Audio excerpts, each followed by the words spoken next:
Mūsų universitetas įsijungė į solidžią programą, kurioje mokosi įvairių verslo mokyklų vadovai. Ta programa vadinasi Tarptautinė dekanų programa. Ji vyksta jau 3 metai. Ir šiais metais pirmas modulis buvo Kembridže, antras Pekine ir trečiasis vyksta pas mus. Šioje programoje dalyvauja 16 aukštųjų mokyklų vadovų iš 9 šalių. Dominuoja Didžiosios Britanijos verslo mokyklos, tai ir Birmingemo, ir Nottinghamo.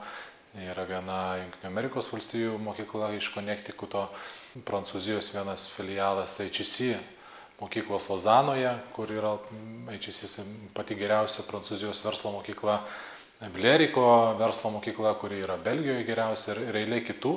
Tai iš tikrųjų labai solidžios mokyklos, dauguma vadovų vieši Lietuvoje pirmą kartą, mes su jais esam turėję nemažai kontaktų. Tai mums tikrai puikia galimybė garsinti Lietuvą šitų žmonių akise, puikia galimybė mokytis vieni iš kitų ir be abejonės puikia galimybė tolimesniai partnerystė, galvojant tiek apie studentų mainus, tiek apie bendras galbūt jungtinės programas.